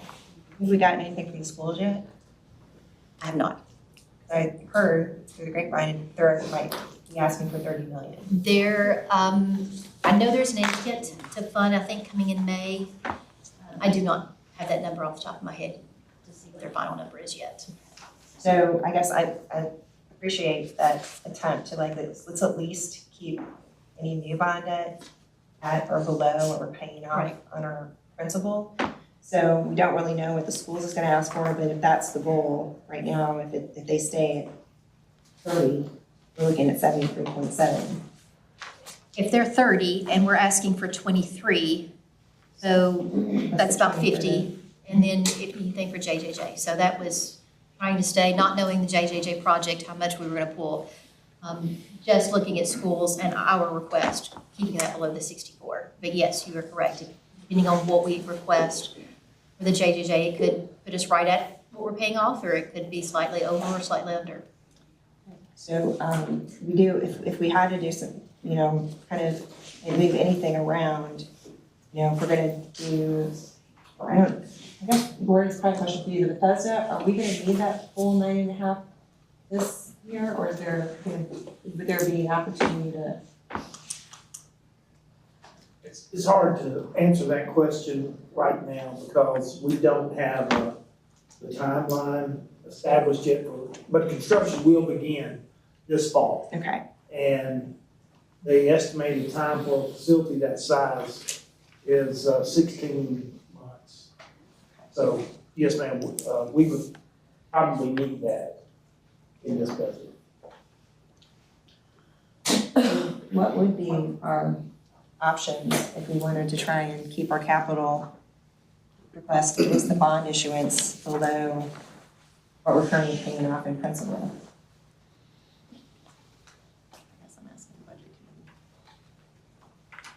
One of the things that makes me a little jittery is that column she's got put in there for fund balance. We talked about this this afternoon.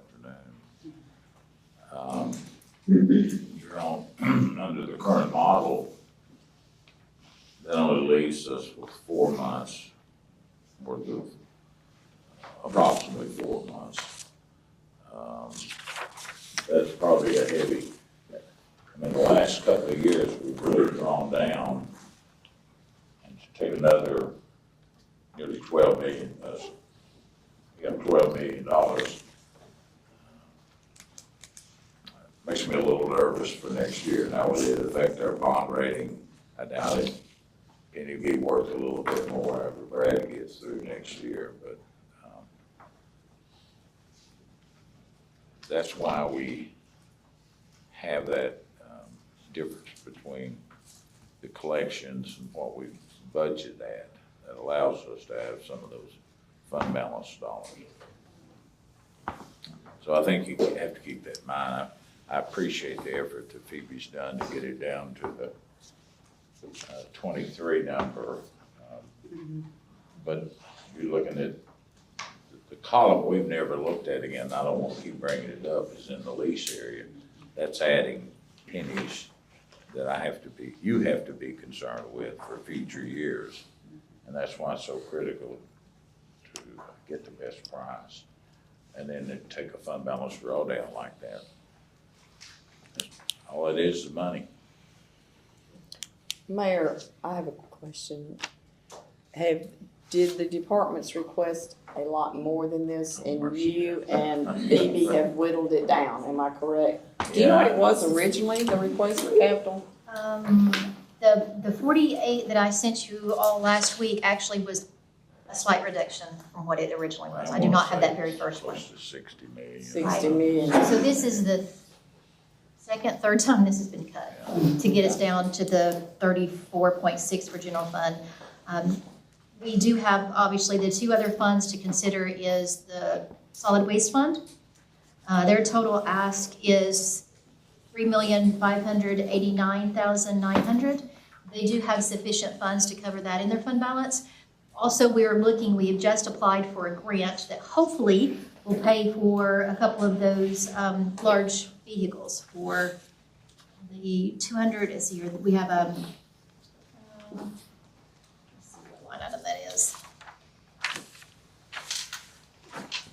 So we have a grant right now that we have applied for that we're hoping will take care of our roll-off trucks, but even if we do not get the award, we still have sufficient funds to cover that in fund balance and still maintain a healthy balance. Because there's no other draw at this point for operations. It is fully funded. The same for the highway department. The highway has currently a ask for capital of $4,985,000. You can see that, that's on your page 13 of your detail. Again, there are sufficient funds from fund balance to pull that again this year, and their operations are fully covered with the revenue, so there is no other additional pull from fund balance. So for those two funds, we are looking at sufficient funds to cover. There is the question, obviously, the mayor's point, if we pull this much money and we pull $12 million from fund balance to pay everything that's on your sheet, which we don't have, again, this is just discussion. This is not a final. You tell me what to look at. But if we pull that, as well as pulling what we're already short and what we're looking at for new positions, and we're looking for whatever, it will drop our fund balance to right around 4 months of expenditures. I try to keep it at 5 to 6, just for safety. And again, if there's anything that we have to do, tax anticipation note that sometimes we have to do for the schools, they'll pull that from fund balance. On our side, and they will borrow that money from us instead of us going to an outside source. So again, we can cover it. Is it comfortable? No.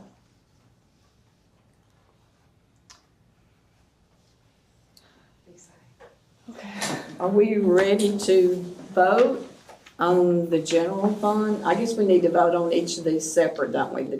I would like to see, I think Commissioner Smith has asked Gordon, not Gordon, she asked a couple questions and needs clarification on. I certainly am not gonna vote until I see the numbers back from the Okay, sheriff. so you want Should to hold motion on? to defer? Do we defer? You don't have to take any action on it at all, but I don't know how long it will take the sheriff to get that information But we do have to have a public meeting next month. I think it's towards the end. Do you know what that date is, Phoebe? We have a second review for second readings on May the 5th. We could obviously come back again at that point. Can you get that done by May 5th? All right, so that answers it. Yeah, and then the 13th is our review and adopt the consolidated budget on the 13th of May. Is when we need to move forward with adopting that consolidated budget so that we can get that moving forward for public hearing on the 3rd of June. If you can get that on May 5th, we can get Jamie to get it, he can get it turned in, and any other questions you may have, then we'll still have plenty of time to wrap our arms around all this. Do you want to go on and vote on the solid waste and highway today, since That's up to you. would y'all like to go and vote on that? It's okay, can we just wait on all of them? I would like to, I don't know if it's just be easier for me to kind of just email you some possible different scenarios. I don't want to put a lot on your plate, but just some different scenarios. And I think too, with the parks, I agree with you, Gordon. I really think we need to push the schools to have some sort of better partnership on the land that they have, because I think there is a big need for these services in our communities. So I don't know how we make that happen, but I would love to see them. Sunset, middle school, they've done a great thing over there, and Nolensville's building that out. I do think that Arrington Elementary is another, prime spot, and there was some level of excitement when I actually, said that out loud. So I do think that there's opportunities for us to cut down on some of the infrastructure costs if we were able to partner with them. I don't know what that means for this particular project, but even if it means that we can phase things out a little bit further, anything that we can do to try and work on getting that debt service down so that that debt service money goes back into the operating budget, I would thoroughly appreciate. I'm happy to take any suggestions if you want to email me, any additional questions. Again, these are just columns for you all to have an idea of what they look like and as a total. So it's sometimes a little hard to go through 14 pages and try to decide where we land. So that's why this cover sheet is just to give you an idea. Obviously, anything I put in a column, it's not set in stone. We can adjust accordingly. So please feel free, and then I can make adjustments as I need to or able, and we can revisit it Monday. Okay. And then the next is the personnel request. I think we're going to have Claire speak on this. Sure, be happy to. The personnel requests started out at 20.5 positions in total, 15 full-time, and 4 positions emergency communication and public defender, which are fully funded. And then part-time, we had 3 part-time positions, so that came in at 20.5 positions, a 1.7 cost. Then after going through the mayor's review and also the HR committee, that was whittled down to a total of 8 full-time positions. Total reimbursed positions, once again, the public defender's office, the emergency communication, which is reimbursed back, and then 3 part-time positions, which takes us to 13.5, which is a total recommendation cost of 1.1, and as you can see, 170,865.44. That's the recommendation. I have a question. The senior benefits specialist, can you tell me about that position more? I would rather defer to Director Combs, and I'd be happy to chime in because I also have some insight to why that's justified with some push from my department to hers. Good evening. The position, mainly the responsibilities are during open enrollment, when we have system changes, they'll oversee those with our vendors and our in-house program. Also, we have to, with the school board and the county both, the payroll departments, we work directly with both of those. We have some auditing and different other things. At the beginning of the year and with new hires, school board, July, August, when their new positions come in. So that's really what the position will oversee, those kind of things with the new programs that we bring in. Could that not be part-time? No. Why not? It's, with the turnover we have on the school board, it's nonstop. Oh, okay. It really is nonstop. They have 3 different pay cycles that we have to keep track of. County only has 1. And then they have people in the summer that we have to actually request benefits from, that maybe they're not getting paychecks. And that they'll help oversee that program too that we do with them. So, but it's a full-time position. Anybody else have any questions? As I mentioned earlier, I would also contribute the fact that we are doing a much more robust job of administration over the Family Medical Leave Act.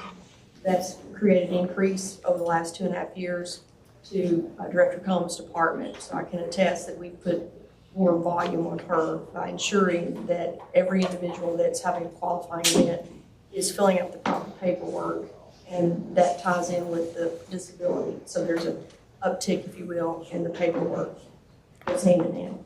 Does anybody else have any questions for her on that position? No. Thank you. I have another one. The court officer. I would defer to Director Martin or Judge Guppy. Yes, ma'am, Commissioner.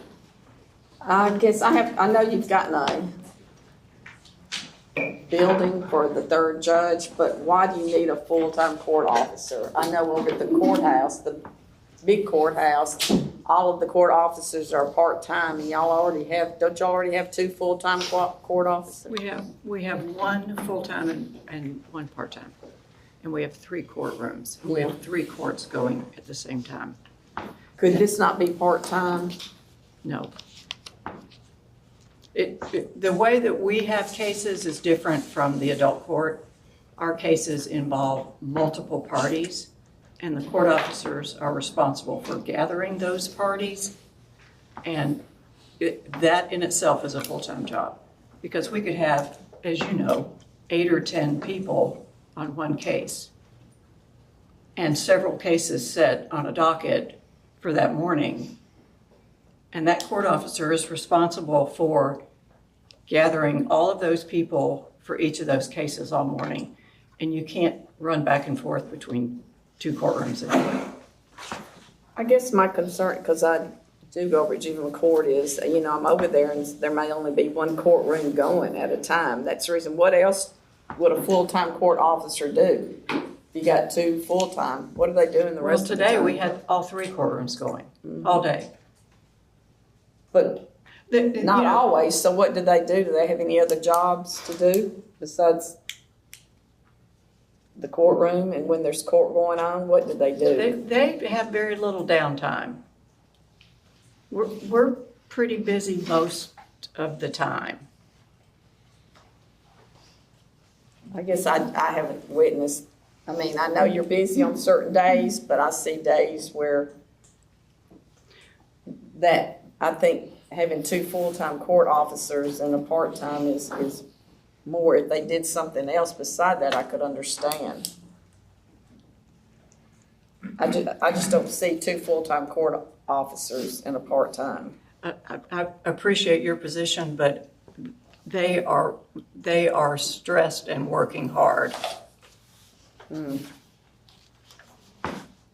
anybody got any questions?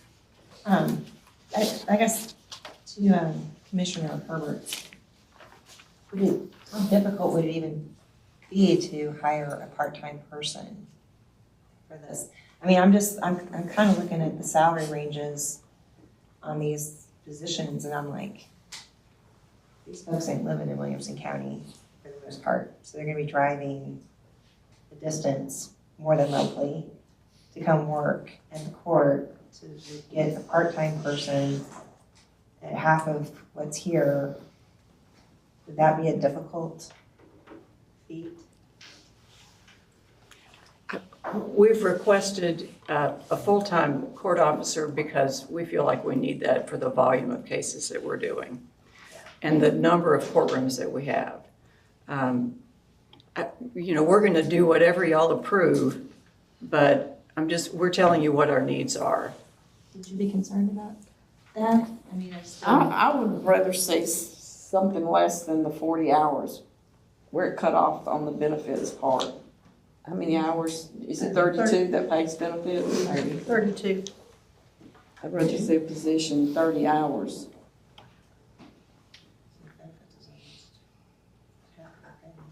I'll speak candidly, from a recruitment standpoint, it's already a challenge to hire people at our base pay and to commute in if they can't, there's not the affordability. So if you take away the benefits, the attractiveness diminishes. So I understand you want to cut the cost, but I'm saying from a recruitment standpoint, from the candidate saying, what's in it for me? And so the benefits is what is such an attractive part, especially since we pay for the employees' benefits, and that's a big plus. Doesn't offset the travel sometimes. I understand that, but I know in the historic courthouse, they have a lot of retired people that do that they work a schedule where they're always covered. Well, what I will tell you is that they never have a court going where they don't have a court officer, and we do. I guess, I hate to get into this, but I think there's other people in the courtroom that could call the court to order and hand the documents when there's not a court officer. I don't see them doing a lot when I'm over there. I hate to be like that, but and that's the reason I'm questioning this, because what I've seen. You put 3 courts going at the same time, Commissioner, and they are never stopping. There's just a lot of people. There's a lot of people. I know there's a lot of people. There is a lot of people to keep track of. A lot of parties, a lot of witnesses, when you have 3 dockets going on at the same time. So when you don't have court and y'all are on judges conference, what are these court officers doing? They're in charge of taking care of the courtrooms and maintenance and cleaning, and they help out a lot with, detention and transport. There are other tasks that they are doing when we don't have court, but so with other employees, they're doing other things too when we don't have court. Have you got any more questions? Yeah, I mean, how many court officers do you have right now? 1.5. I have 1 full-time and 1 part-time. So could we not just turn the part-time turn the part-time to full-time? Yes. Okay, so it really is a part-time then. But you're just talking about 2 then, and they got 3 courtrooms. Then we'll probably hire a part-time, so we'll have 2.5 for 3 courtrooms. So can we start with two full-time? Well, no, you're gonna need 3, because they got 3 courtrooms, so you could have 1 full-time and 2 part-times. And she's asking for 2 full-time and 1 part-time. So right now, the 1.5 is taking care of all 3? That's correct. And they're the ones that are stressed. Is this a high turnover position? Well, we've only had 1.5 for about the last year. We've just had 1 for 2 courtrooms forever. So we haven't even caught up, and now we've added another courtroom. Each court needs a court officer. Each court docket needs a court officer. So we have been able to hire a part-time person. Yes. So I guess 2. I guess could we make this position part-time 30 hours? And then if we see that doesn't work out, adjust it later on, Claire? Your decision. We just have to do a status change and see if the individual has an interest to go full-time. Because that would cut out the benefits and part of the money. And then see how the workload balances out. I guess I have more concerns hiring new positions, because that is on every year that much more. So the less new positions hired, the better I feel about it. Just to be clear, if I may, Judge, you have 1.5 now. Right. So if you're gonna do another part-time, it's equivalent to a full-time. So I would suggest that you give the judge the leniency if it meets the needs to have 2 part-time based on the candidate's availability and the judge and her team picking the right candidate. She would have the flexibility to make that go up to a full-time position. The caveat is that you would accept the benefits cost for a full-time, so it'd be 2, she'd have 2 total positions. With the caveat, she could hire 2 part-time, or she could decide to make that a full-time. That'd be fine, I think. Judge, did I overspeak? I'm sorry. Would you be willing to split it if that meets your needs, and if you find the candidate would like to have full-time benefits, it's still gonna be a total of 2 positions. It's just the extra expenditure of the benefits. You could either have 2 full-time or 1 full-time and 2 part-time. Correct.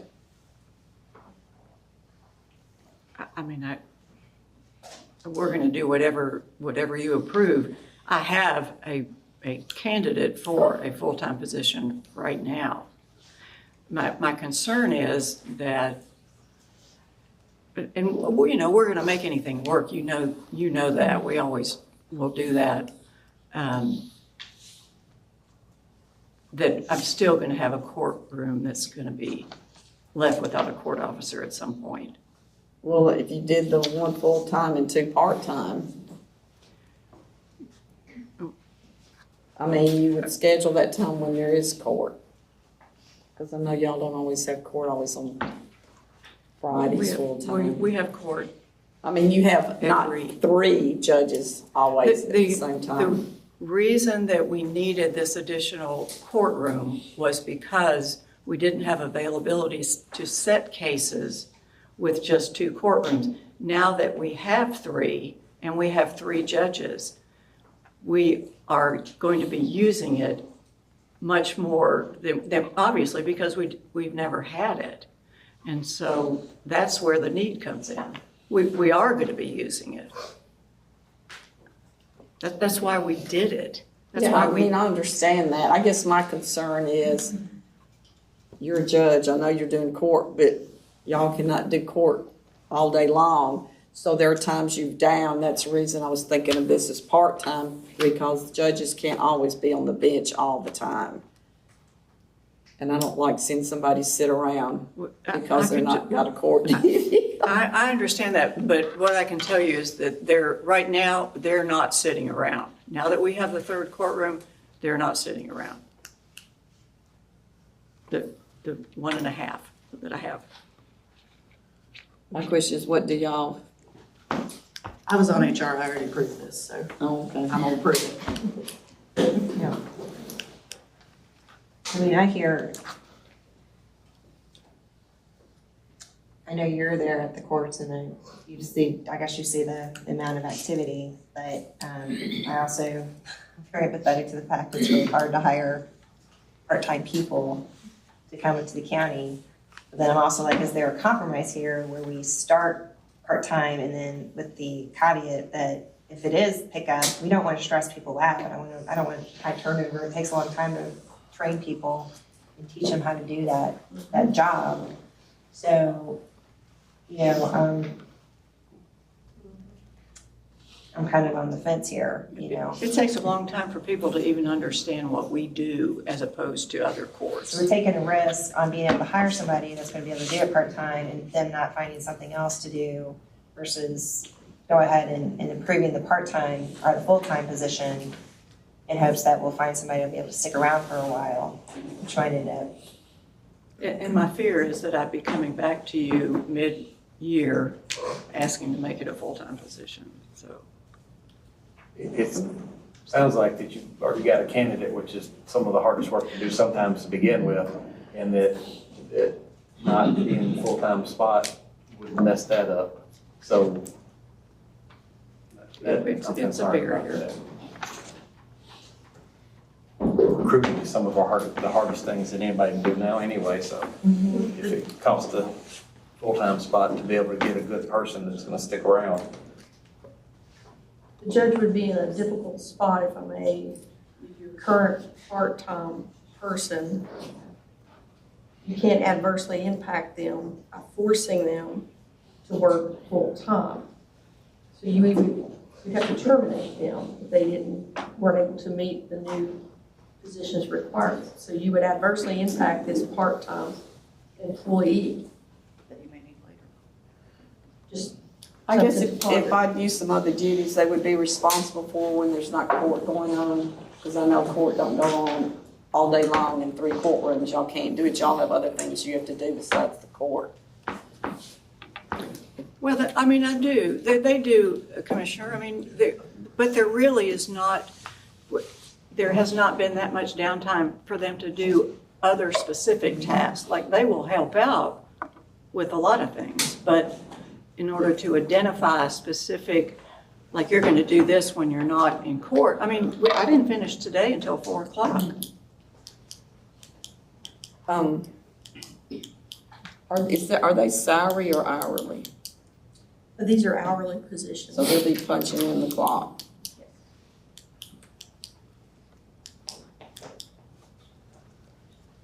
Okay. I don't have any more questions. Do y'all have any more questions? Not for the judge, I did. Have you got? I had just a question for Sean. We've drilled you enough. Okay. Thank you. I did have a question for Sean Cochran. Okay. Obviously, this is so the cybersecurity specialist, is that, you think you're gonna be able to recruit somebody? We already have one on staff. The amount of data that they're having to deal with is beyond one person.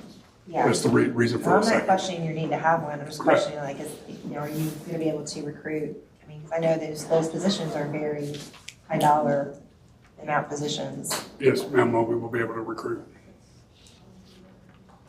Because I know that you definitely want to have a good one. Right. When you're dealing with cyber security. I guess on the flip side of that, when it comes to cybersecurity, as far as hiring people, because I know recruiting's tough, and then keeping them, have we ever looked at outsourcing? We have not as an employee. We've never looked at that. Is that something that we might want to look at? I mean, not right now, but. Well, the way I see it is these people, if they work for me, I know I can trust them, right? If they're working for somebody else, especially in the cybersecurity industry, the company they work for always has a solution to fix all of our problems. That's what I see. So it's for me, it's a trust thing. That was it. Okay, thank you. Animal control. I don't want Andre to feel neglected. I knew you were not gonna let me get mine out. Mine's gonna be simple. I mean, you get so many donations for these, and you had a licensed vet tech. Is there any chance of you getting donations for that? That position is funded through a donation. 100% of that is funded through a donation. We actually calculated in the benefits cost as well.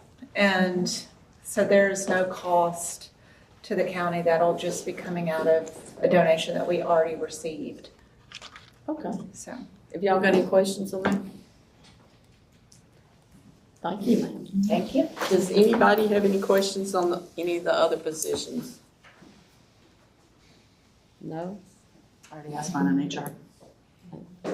Are we ready to vote on all the positions? I made my recommendation right here on piece of paper. You cut, how many did you cut? You cut 7 positions that were requested, right? I think there was more than that. All right, everybody that agrees with this, say aye. Aye. Anybody against? Passes 5-0. I made the motion. Oh, yeah, did we not do the motion? Yeah. Who seconded it, Mary? Mary seconded it. Second. Ready to adjourn? Can we get a motion for that? Has anybody got anything else? Ready to adjourn? Meeting, thank you.